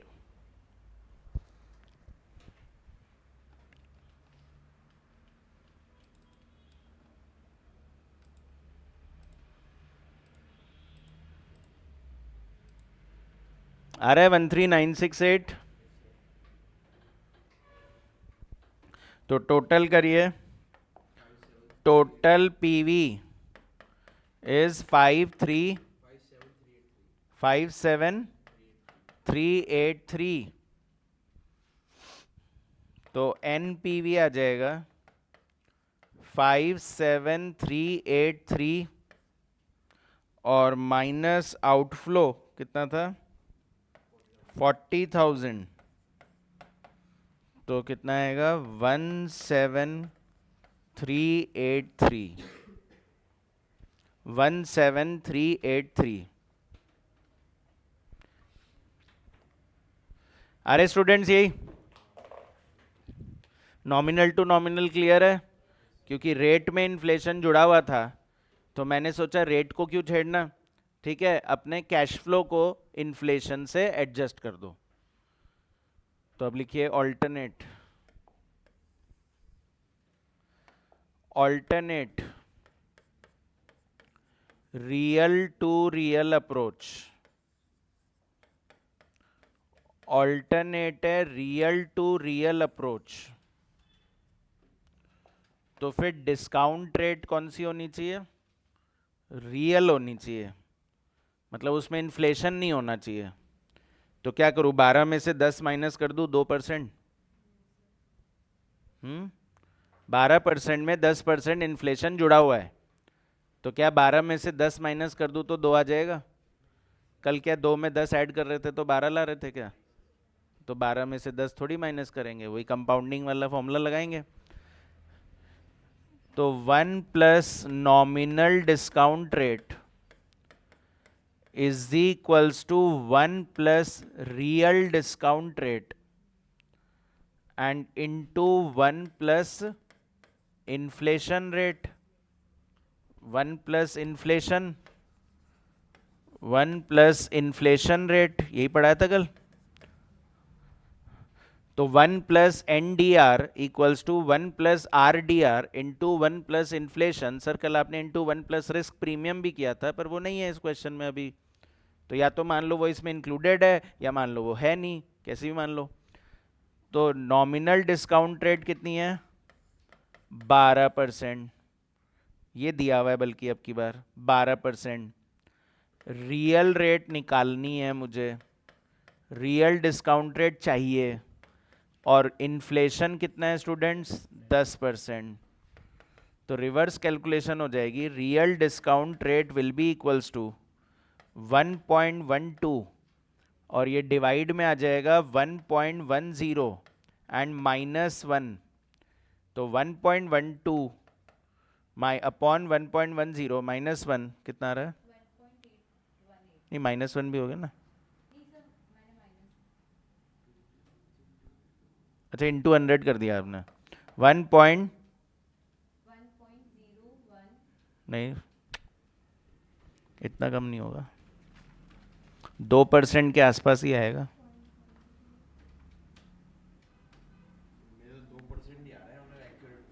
नहीं, एग्जैक्ट तो नहीं आ सकता ना, 12 माइनस 10 थोड़ी हो रहा है। नहीं तो वही नहीं करना है ना, 1.12 करना है ना। 2.02, 2.02%। 1.12 अपॉन 1.10 एंड -1। 2 पॉइंट कैसे आ रहा है? 1.12। इतना इजी सा कैलकुलेशन नहीं हो रहा आप लोग से। एक्चुअली में सीए फाइनल में आ गए हो, इतनी सिंपल सी कैलकुलेशन नहीं कर पा रहे। 1.82 आ रहा है, 0.01818 आ रहा है ना, उसको मल्टीप्लाई बाय 100 करो ना, तो 1.82% आ रहा है। अरे कल नहीं पढ़ा रहा था क्या कि अगर मान लीजिए रियल रिस्क फ्री रेट जो है वो 6% है, और इन्फ्लेशन जो है वो 5% है, तो क्या 6 + 5 11 बोलते हो क्या? तो क्या पढ़ाया था कि पहले 100 रुपए में 6% जुड़ेगा, तो 106, फिर 106 में 5% जुड़ेगा। तो जब मैं बोल रहा हूं कि पीछे आओ, तो पीछे आओ तो क्या करूंगा? तो डिवाइड करूंगा ना 105% से, तब जाके वो पता चलेगा कि 106। ठीक है, तो डिवाइड में आ गया ना इन्फ्लेशन, तो ये नॉमिनल है तो डिवाइड में आ जाएगा ना 110, तभी तो आएगा फिर। तो 112 अपॉन 110, 12/10 नहीं होता है, 112 अपॉन 110। क्लियर है? जैसे यहाँ पर मैं बोलूँ कि ये 100 है, जोड़ना एक बार 6% कितना हो रहा है? 106, और 106 में 5% जोड़ना 111.3। तो 111.3 को डिवाइड करूंगा 105 से, तब पता चलेगा ना कि 106 है। ठीक है, तो 1.82%। तो अब रेट तो रियल हो गई, तो फिर कैश फ्लो भी रियल चाहिए। तो वही मैं आपको कैलकुलेटर में करवा दिया था, अब लिख ले रहे हैं। तो real cash flow, real cash flow, तो पर्टिकुलर्स 1-4, ये समझते हो? 1-4 मतलब चारों साल सेम ही रहेगा ना, रियल कैश फ्लो तो चारों साल सेम ही रहेगा, तो 1, 2, 3, 4 अलग अलग लिखने की जरूरत नहीं है। तो बताओ हर साल सेल कितनी थी, रेवेन्यू कितना था? रियल था क्या ये? रियल नहीं था? रियल था। माइनस कॉस्ट, कॉस्ट कितनी? 10,000, क्या ये रियल ही था? हम रियल ही निकाल रहे, रियल ही था ये। अच्छा, इससे पीबीटी आ रहा है, हम डेप्रिसिएशन माइनस कर ही नहीं रहे, शॉर्टकट बोल रहा हूँ, तो कितना आया? 20,000, और फिर माइनस सीधे टैक्स कर दो। ऐसा कोई प्रॉब्लम नहीं है कि आप बोलो नहीं सर मैं पुराने वाले तरीके से चलना चाहता हूँ, मैं तो नॉर्मल फॉर्मेट में लिखवाया ही वही, ठीक है, पर ये एक शॉर्टकट होता है basically. Tax at the rate 50%, और फाइनल में हम जितने ये सब चीज़ों में शॉर्टकट लगाने लग जाए उतना ही अपना टाइम बचेगा। तो पी ए टी कितना? 10,000। तो क्या मैं इसी को CFAT बोल दूं? तो क्या करूं इसमें अब? ऐड करूंगा tax shield, tax shield on depreciation. तो टैक्स शील्ड ऑन डेप्रीसिएशन कितना आया था? 5,000। How come 5,000? 40,000 मेरे असेट की कॉस्ट थी, लाइफ कितने हैं? 4 साल, कोई सैल्वेज वैल्यू नहीं थी, तो 10,000 का डेप्रीसिएशन आया और उस पर 50% टैक्स सेविंग हो गई, कितना आ गया? 5,000। तो रियल कैश फ्लो आ गया आपका 15,000। तो ये उसकी वर्किंग भी हो गई जो मैंने ऊपर नॉमिनल टू नॉमिनल में लिख दिया था, रियल CFAT, है ना, उसकी वर्किंग आ गई है। ठीक है, वरना नॉर्मली आप वर्किंग नोट में बनाओगे, पर क्योंकि मैं अल्टरनेट कराने ही वाला था तो इसलिए हमने यहाँ लिख दिया। अच्छा, पीवी करनी पड़ेगी इसकी, तो बताओ क्या पीवी फैक्टर लगाते हो या क्यूमुलेटिव पीवी फैक्टर लगाते हो? याद है क्यूमुलेटिव हर साल सेम होता है, तो क्या करते हैं? क्यूमुलेट कर देते हैं फैक्टर्स को, और 99.99% आपको क्वेश्चन में एग्जाम में पीवी फैक्टर गिवन होगा, आपको तो बस उनको ऐड करने हैं। तो पीवी फैक्टर हो सकता है कि वो आपको 12% से भी दे रखे होंगे और वो आपको 1.82% से भी दे रखे होंगे। अभी आपको कौन सा यूज करना है अब यहाँ पर? क्यों? रियल टू रियल, अगर कैश फ्लो रियल तो रेट भी रियल, तो रियल रियल रेट क्या है? 1.82%।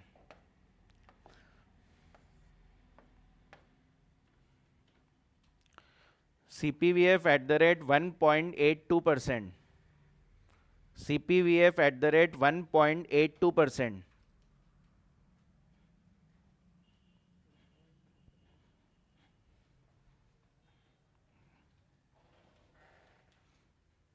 1.82% से पीवी करिए।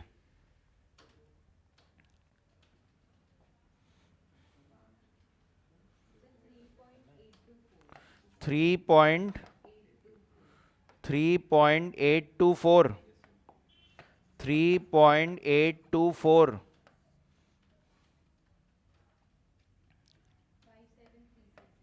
57,360।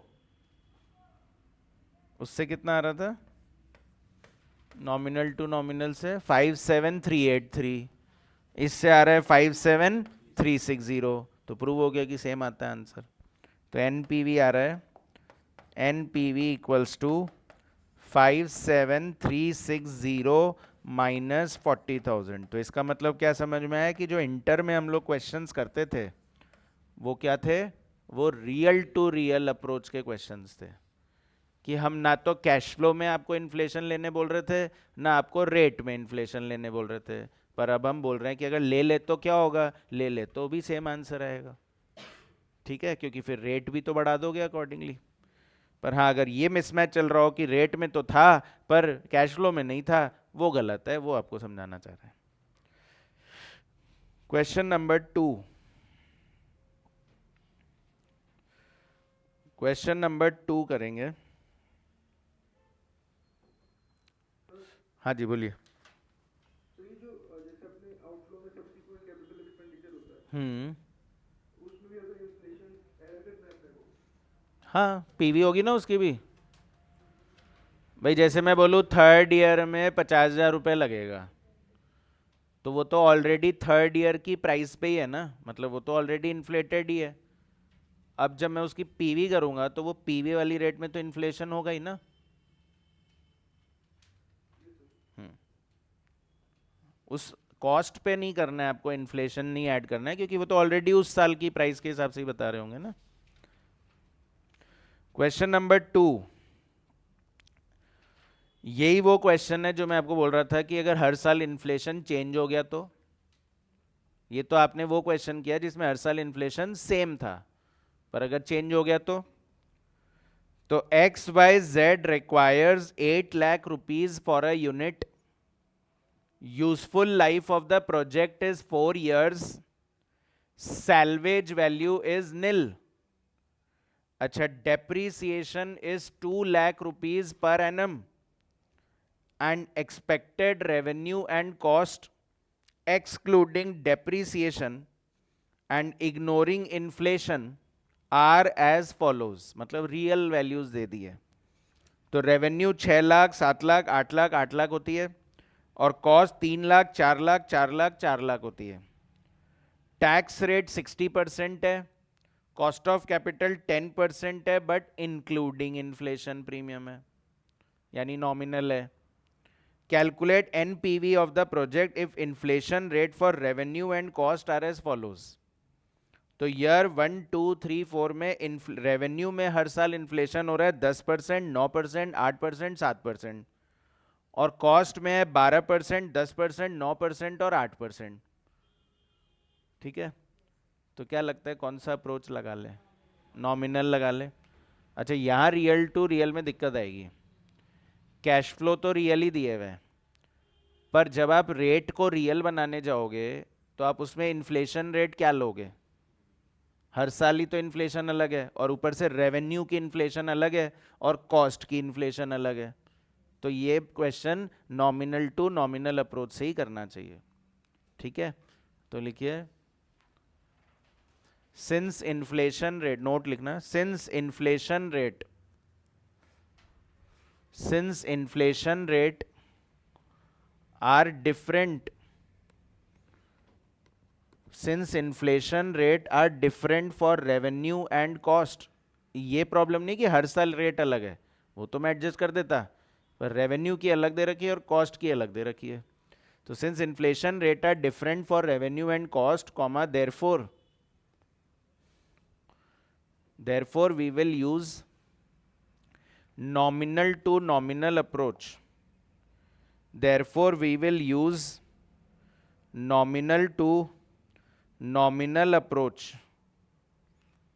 We will use nominal to nominal approach only. हम अब की बार दोनों से नहीं करेंगे, हम सिर्फ नॉमिनल टू नॉमिनल करेंगे।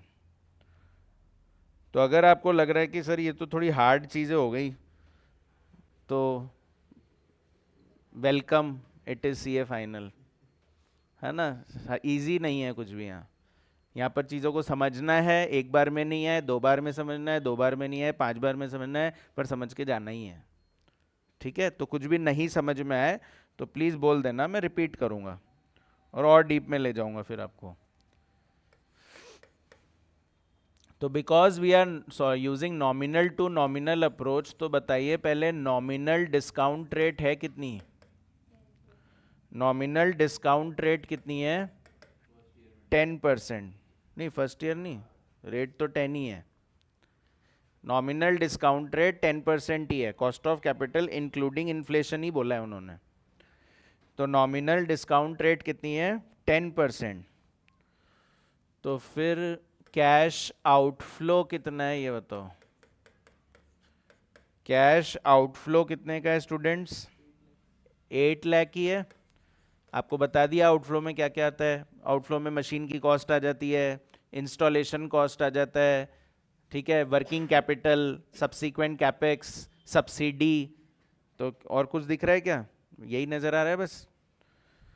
अच्छा, फिर उसके बाद नॉमिनल कैश फ्लोज निकालेंगे। रेट में पहले इसीलिए लिख दे रहा हूँ जिससे क्लैरिटी आ जाए कि हम नॉमिनल टू नॉमिनल ही लगा रहे हैं। रेट नॉमिनल तो कैश फ्लो भी नॉमिनल, रेट रियल तो कैश फ्लो भी रियल। तो पहला कॉलम पर्टिकुलर्स,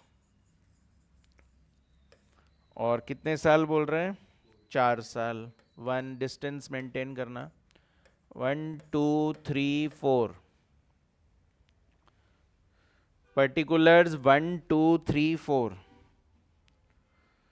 तो सबसे पहले लिखी हुई है रेवेन्यू। तो रेवेन्यू स्टूडेंट्स कितने की है? 6 लाख।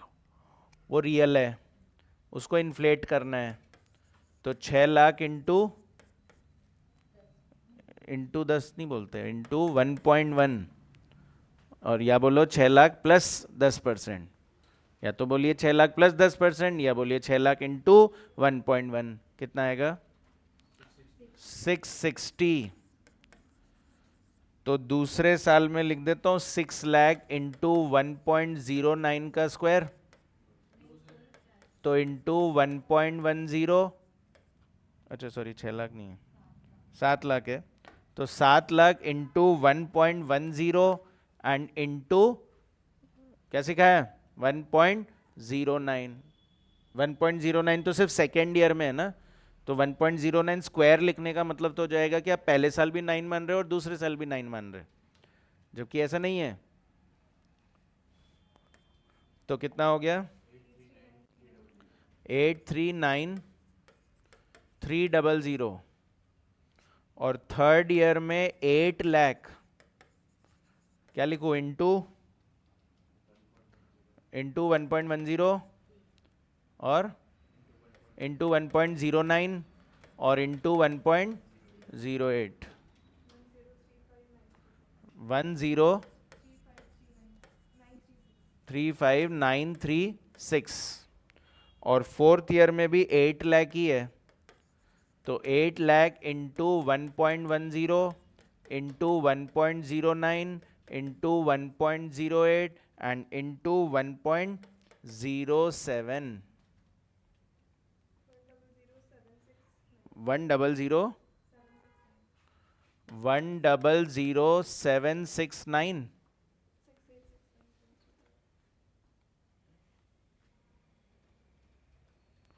100,769 नहीं आ रहा क्या? हाँ थोड़ा गलत हो गया। 8 लाख की 1 लाख कैसे आया? 1108452। 1108452। 1108452 आ रहा है? सही है, ये तो सही है। वो तो 8 लाख का 1 लाख नहीं होगा ना। माइनस कॉस्ट, सेम इसमें भी यही करना है। तो कॉस्ट कितनी है पहले साल? कितनी थी मतलब रियल? 3 लाख। तो 3 लाख इंटू 1.12। इन कॉस्ट में इन्फ्लेशन 12% है। 1.12। 3 लाख इंटू 1.12, 3,36,000। और दूसरे साल कॉस्ट है 4 लाख, ये रियल है, इसको नॉमिनल बनाना है। तो इंटू 1.12 इंटू 1.10 1.10 492,800। और फिर ऐसे ही थर्ड ईयर में कॉस्ट तो 4 लाख ही है, but into 1.12 into 1.10 into 1.09, 537152। And last year में भी 4 लाख ही है, तो 4 lakh into 1.12 into 1.10 into 1.09 into 1.08, 580,124। 580124 नहीं आ रही है, यही आ रहा है। और इससे वापस आपका पीबीटी आ जाएगा, पीबीटी 660 में से 336 माइनस करिए, पीबी नहीं, डेप्रिसिएशन नहीं करेंगे ना माइनस, सीधे टैक्स सेविंग ले लेंगे ना। पीबीटी बोलिए 3,24,000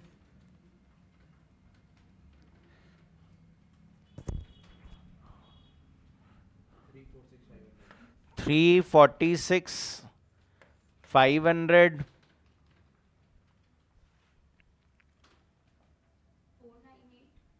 498,784 498,784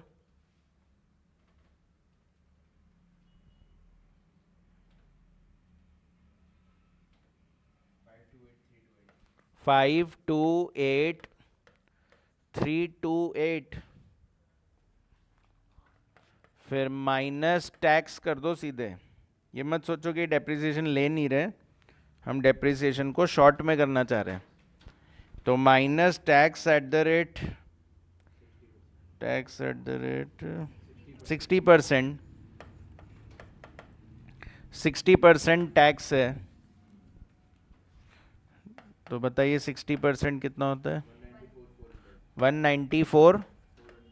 तो रिमेनिंग भी बता दो कितना है? 129,600।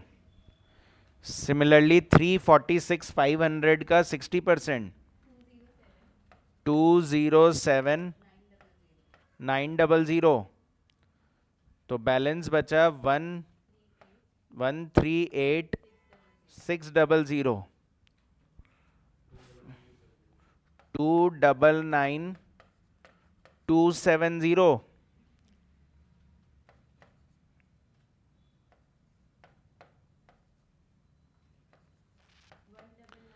199,514 एंड 528,328 का 60% करिए क्विकली। 316,997 211,331 211,331। और फिर ऐड करो इसमें टैक्स शील्ड। टैक्स शील्ड नहीं लिखना चाहते हो तो टैक्स बेनिफिट लिख दो, टैक्स सेविंग लिख दो, सब एक ही बात है। टैक्स शील्ड या टैक्स बेनिफिट या टैक्स सेविंग ऑन डेप्रिसिएशन। कितने का डेप्रिसिएशन लगाना है? 2,00,000 रुपए। उसका 60% कितना होता है? 1,20,000। तो 1,20,000 सब में ऐड कर दो। डेप्रिसिएशन को इन्फ्लेशन से कोई फर्क नहीं पड़ता, इसलिए डेप्रिसिएशन पे कभी इन्फ्लेशन नहीं लगवाएंगे, क्योंकि वो तो हिस्टोरिकल कॉस्ट पे ही लगेगा ना। आपने जो मशीन खरीद ली वो तो उसी पे डेप्रिसिएशन लगेगा, तो चाहे इन्फ्लेशन हो या नहीं हो डेप्रिसिएशन तो वही रहेगा ना। तो रियल भी में भी यही रहेगा, नॉमिनल में भी यही रहेगा। डेप्रिसिएशन पे कभी इन्फ्लेशन मत लगा देना।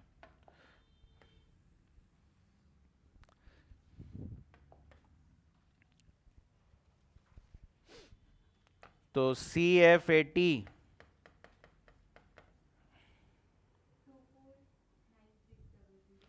249,600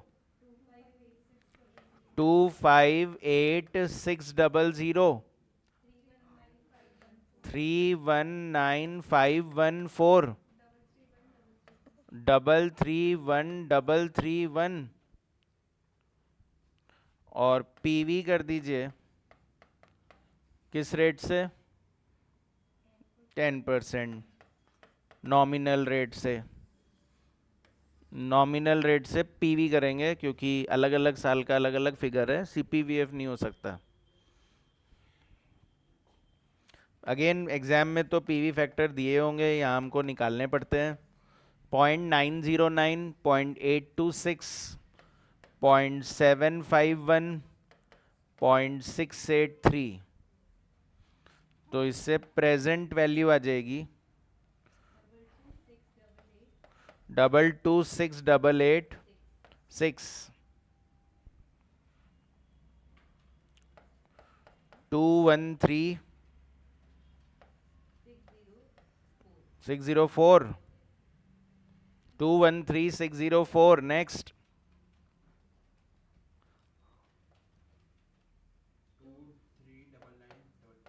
239955. और एक चीज़ स्टूडेंट्स और बता दे रहा हूँ, ये तो मैं आपको पहला चैप्टर पढ़ा रहा हूँ, तो ऑब्वियसली सबसे हार्ड तो नहीं पढ़ा रहा हूँगा, तो आगे का कोर्स तो आप समझिए कि इससे हार्ड ही है, तो हमको उस लेवल तक जानना है। ये सब तो बहुत बेसिक मानो अब आप, है ना। ये तो कैपिटल बजटिंग बस डाल दिया है इन्होंने दोबारा कोर्स में, वरना पहले तो हटा हुआ ही था, तो कोर्स को बढ़ाने के लिए सिर्फ डाला गया है। तो इसको आप थोड़ा इजी मानते हुए इस पर मेहनत करिए, अगर लग रहा है कि हार्ड है, इसको इजी ही बनाना है अपने को। अब 226299, तो टोटल पीवी इक्वल्स टू 906744, और एनपीवी इज 906744 माइनस आउटफ्लो कितने का है 8 लाख, तो एनपीवी आएगा 106744, 106744। ठीक है, समझ में आ रहा है। तो ये क्लियर हुआ कि इसको रियल टू रियल क्यों नहीं कर सकते, क्योंकि अगर मैं रेट को रियल बनाऊंगा तो मैं इसमें इन्फ्लेशन रेट क्या लूं, है ना। इन्फ्लेशन रेट तो कॉस्ट की अलग दे रखी है और रेवेन्यू की अलग दे रखी है। तो ऐसा सेम एक क्वेश्चन मैंने डाल रखा है, और क्वेश्चन नंबर 5 वो आप लोग होमवर्क करेंगे।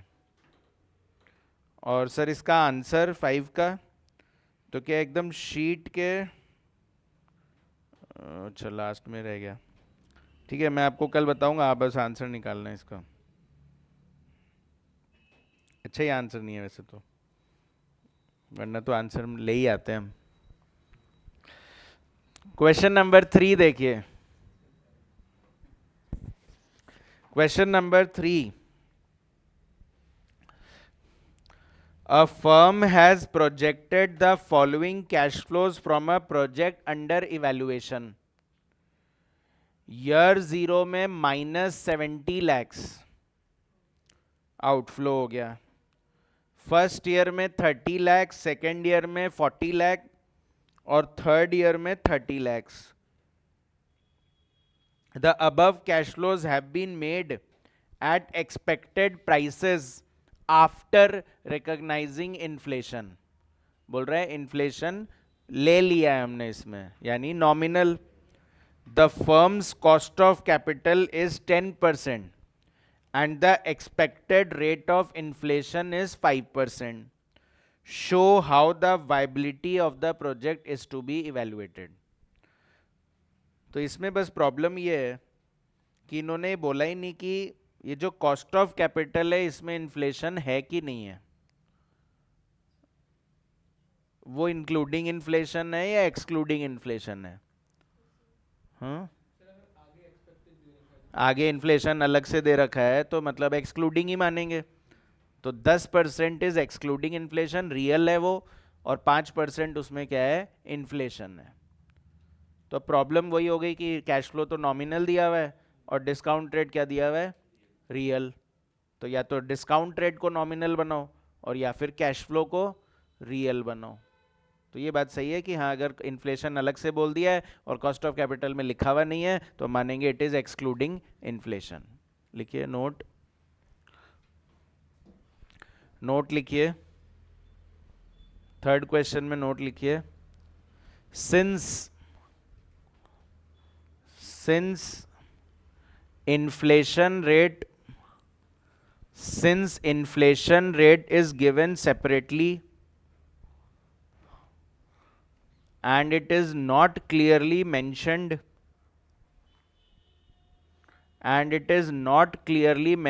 whether cost of capital is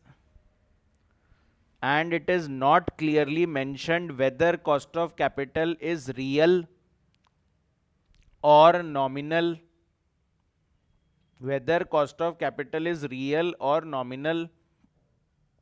comma, therefore we will assume that the cost of capital given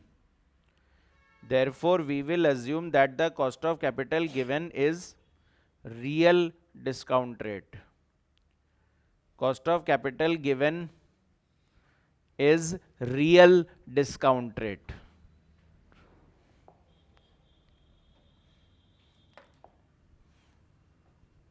तो अगेन इस क्वेश्चन को हम दोनों अप्रोच से कर सकते हैं. तो पहले नॉमिनल टू नॉमिनल अप्रोच कर लेते हैं. ये क्वेश्चन स्टूडेंट्स अगेन दोनों मेथड से हो सकता है. तो नॉमिनल टू नॉमिनल अप्रोच लगा लेते हैं. तो नॉमिनल टू नॉमिनल में पहले नॉमिनल डिस्काउंट रेट बताओ. फिर फॉर्मूला क्या होगा? 1 plus nominal discount rate equals to 1 plus real discount rate into 1 plus inflation rate. तो रियल डिस्काउंट रेट कितना है? 10% और इन्फ्लेशन कितना है? 5%. तो ये हो जाएगा 1.10 इंटू 1.05 यानी 1.155. तो this is 1 plus N D R. तो फिर N D R is equals to 0.155 into 100 करेंगे तो 15.5% आएगा. अरे 15.5 आएगा क्या? तो 15.5%. तो फिर अब हमको वही पीवी वगैरह करनी है. तो कैश आउटफ्लो कितने का है? 70 lakhs. और क्या कैश फ्लो ऑलरेडी नॉमिनली दे रखे हैं? नॉमिनल कैश फ्लो ही दे रखे हैं. तो क्या मुझे इसमें कुछ इन्फ्लेशन वगैरह एडजस्ट करना है?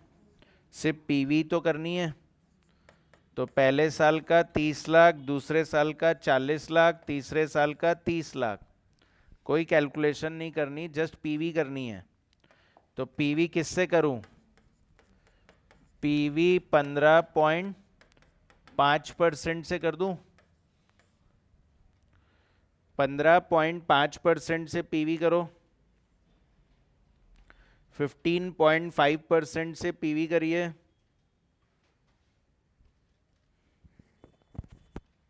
15.5% से पीवी करिए. 0.866, 0.750, 0.649, 0.866, 0.750, 0.649, 25.98, 30, 19.47, 75.45, 75.45. तो NPV is equals to 75.45 minus 70. तो 5.45 lakhs.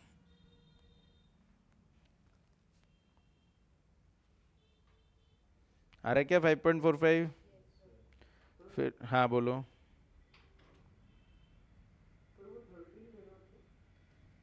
हाँ 30 ना 30. ये भी 30.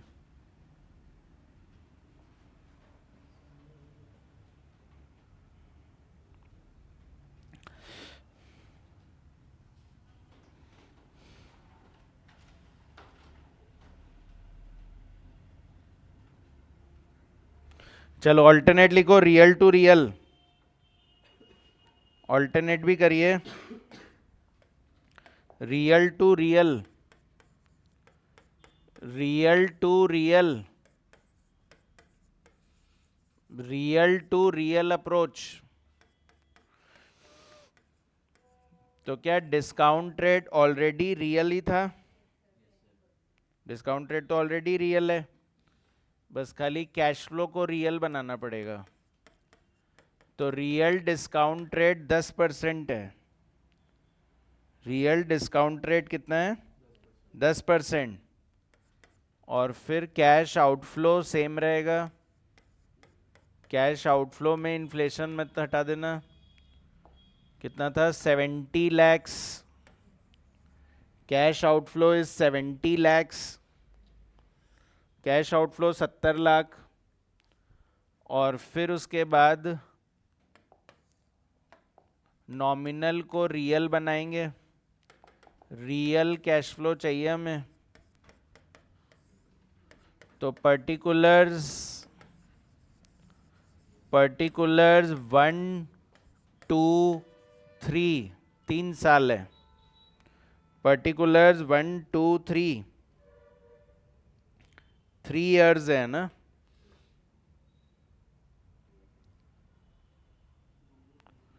तो 3 years है स्टूडेंट। तो पहले नॉमिनल लिख दो एक बार।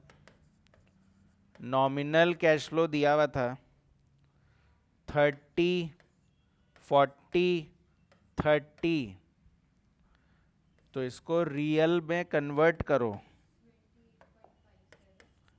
कैसे किया कन्वर्ट? डिवाइड करेंगे इस बार। रियल से नॉमिनल बनाने के लिए मल्टीप्लाई हो रहा था, तो नॉमिनल से रियल बनाने के लिए डिवाइड होगा। डिवाइड बाय 1.10 नहीं 05, इन्फ्लेशन 05, 1.05,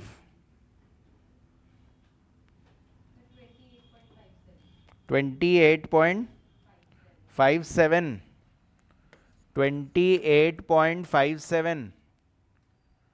फिर अगले साल कितना इन्फ्लेशन है? सेम ही है। 40 डिवाइडेड बाय 105 की पावर 2, 36.28, 36.28। और फिर 30 डिवाइडेड बाय 1.05 क्यूब, 25.92। या ऐसा कर लो, ये बोल दो 5% से पीवी कर दो। पीवी तो करनी है 5% से, तो यही तो करोगे। 1 डिवाइड बाय 1.05, 1 डिवाइड बाय 1.05 की पावर 2, 1 डिवाइड बाय 1.05 की पावर 3। तो वो पी फैक्टर आ जाएंगे @5%, और उससे मल्टीप्लाई कर दो। और फिर इसकी पीवी कर दो। पीवी फैक्टर तो पीवी फैक्टर कितना परसेंट? 10% ही करेंगे अब। 10% से ही करेंगे। तो 0.909, 0.826, 0.751। तो प्रेजेंट वैल्यू आ जाएगी 25.97।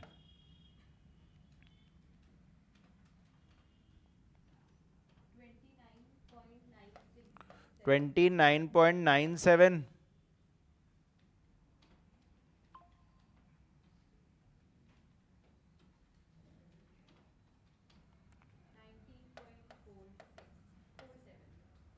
19.47।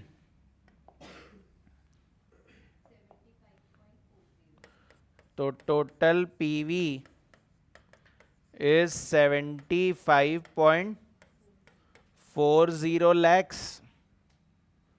और इससे एनपीवी आ जाएगा 75.40 माइनस 70, तो 5.40 लैक्स।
हाँ अब आ रही है आवाज?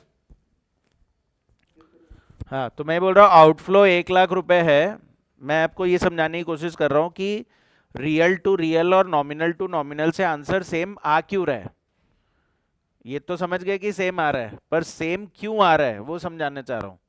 तो एक एग्जाम्पल अपना बना रहा हूँ कि अगर ये आउटफ्लो है और ये नॉमिनल कैश फ्लो है, रियल रेट दे दी, इन्फ्लेशन दे दिया, नॉमिनल रेट हो गए, तो आप क्या करोगे? इसकी 12.32% से पीवी करोगे। बोलो, बताओ एक बार कितना आ रहा है?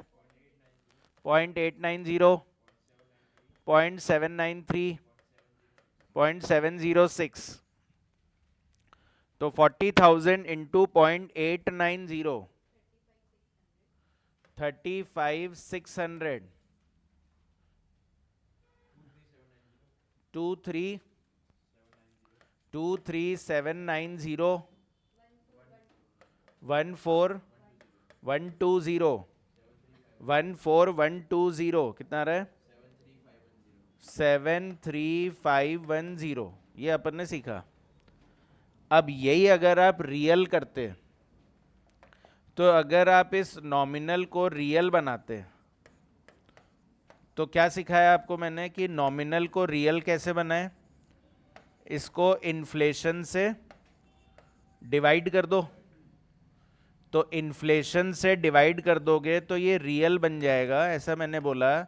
तो 40,000 को डिवाइड कर दो 1.04 से। करो एक बार 1.04 से। 38462 ये है। फिर 30,000 को डिवाइड करो 1.04 के स्क्वायर से, मतलब 2 बार 1.04 से डिवाइड कर दो। 27737। और 20,000 को डिवाइड करो 1.04 3 बार